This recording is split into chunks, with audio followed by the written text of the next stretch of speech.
में या कहीं जाते हैं, हर पुलिसकर्मी को ये सोचना चाहिए कि जैसे वो अगर मैं आपके पड़ोसी जनपद में रहा हूं, बहुत से लोग पड़ोसी जनपद से जुड़े हुए होंगे, मीडिया के बहुत से लोग वहां और यहाँ आपस में जुड़े हुए होंगे, कहा है, और यही मैं चाहूंगा और ये मैं खुद भी करूंगा।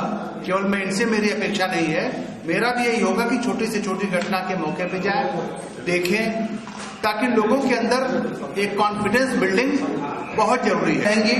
उनका निराकरण होता रहेगा, नई समस्याएं आएंगी, उनका निराकरण होगा। अगर किसी सोसाइटी में समस्याएं आती हैं तो इसका मतलब वो जागरूक समाज है।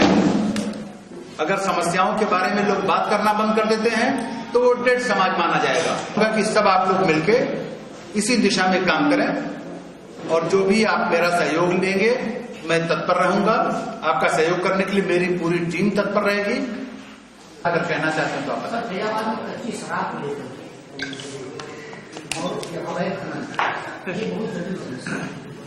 इन दोनों जो दो समस्या आपने बताई, इनको भी टाइमली इनको भी एड्रेस किया जाएगा, दोनों समस्याओं का समाधान होगा। अब चूंकि आज मेरा पहला दिन है, मैं किसी स्पेसिफिक प्रॉब्लम के बारे में आपको नहीं बता सकता कि क्या समस्या आपकी है, लेकिन जनरल आप देखेंगे, जब कुछ दिन मैं रहूंगा तो आप ये एहसास करेंगे कि हम आप एक टीम के रूप में काम कर रहे हैं। हम आप दो अलग अलग नहीं हैं, हम और आप दोनों एक टीम के रूप में काम कर रहे हैं। आपका भी वही दायित्व है, सब आपकी जानकारी में है। लखनऊ में आप 50 आदमी मर गए इसके लिए, लेकिन इसके साथ साथ मैं ये भी चाहूंगा कि इन दोनों चीजों के लिए जो बेसिक विभाग बने हुए हैं, एक्साइज है और खनन, दो विभाग इनके लिए बेसिक बने हुए हैं जो कि पूरा का पूरा इसी काम के लिए बने हुए हैं। उनको भी जागरूक किया जाए कि वो इन समस्याओं के प्रति सचेत हों। जहां अवैध खनन की शिकायत है, अभी क्राइम मीटिंग करूंगा, उसमें जो भी डिस्ट्रिक्ट एक्साइज अफसर होंगे उनसे बात करूंगा, पुलिस बल उनको उपलब्ध कराऊंगा, ताकि ये रेड इस तरीके की जन सामान्य के जो कार्य हैं वो प्राथमिकता के आधार पे हों, समयबद्ध तरीके से हों, और जो जब वो थाने पे जाते हैं, जब पुलिस ऑफिस में आते हैं, जो उनकी शिकायतें हैं उनका समयबद्ध तरीके से निस्तारण हो, ये मेरी सबसे पहली प्राथमिकता होगी।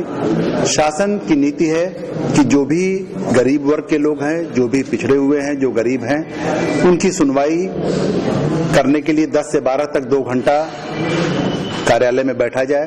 वो मेरे सभी अधिकारी बैठेंगे और ये प्रयास मेरा होगा कि ये सुनवाई केवल हम ही लोगों तक सीमित न हो, ये सुनवाई इनके थानों पे भी हो, इसलिए कि थानों पे अगर सुनवाई होना सही ढंग से शुरू हो जाएगी तो इनका हम लोगों के पास आना कम हो जाएगा। सबसे बड़ा मुद्दा अयोध्या की सुरक्षा को लेकर हमेशा आतंकवादियों की लिस्ट में रहता है, तो उसको लेकर आपकी क्या रणनीति? अयोध्या और राम जन्मभूमि, ये पूरी सुरक्षा को लेके पूरा इसका एक खाका बिल्कुल पहले से खिंचा हुआ है, जिसके तहत रेड जोन, आइसोलेशन कॉर्डन और येलो जोन, ये 3 कैटेगरी में पूरी राम जन्मभूमि और अयोध्या की सुरक्षा को बांटा गया है। उसमें प्रॉपर पुलिस का डिप्लॉयमेंट हो, जो लोग वहां लगाए गए हैं वो इतने सिंसियर हों, उनको इतना बार बार उनको बात करके उनको सचेत किया जाए कि वो अपनी ड्यूटी के प्रति सचेत रहें। ये मैं प्रयास करा रहा हूं, ये मैंने आज ही से शुरू भी कर दिया है।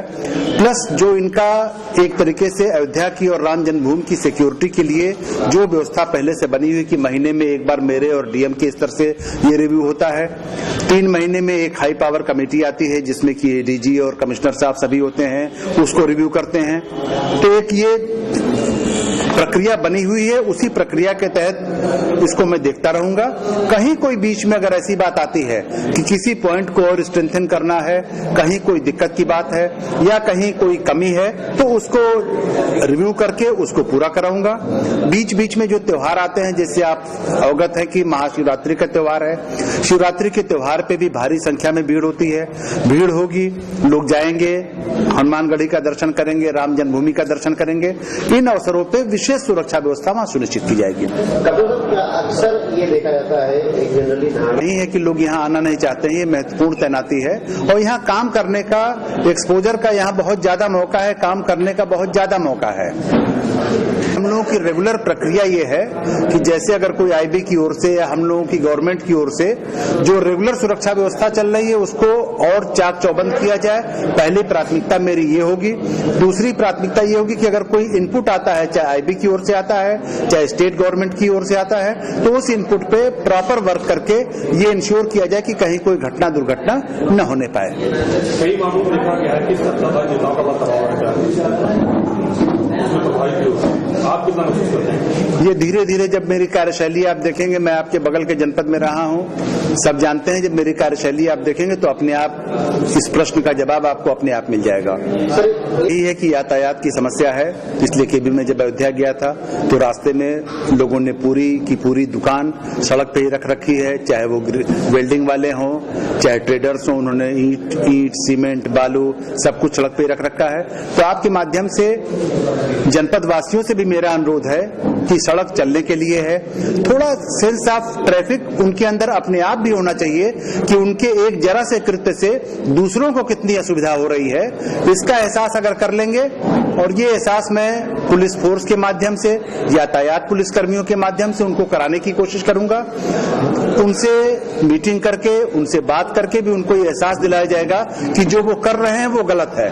और मेरा ये मानना है कि जब ये एहसास उनको दिलाया जाएगा तो धीरे धीरे इस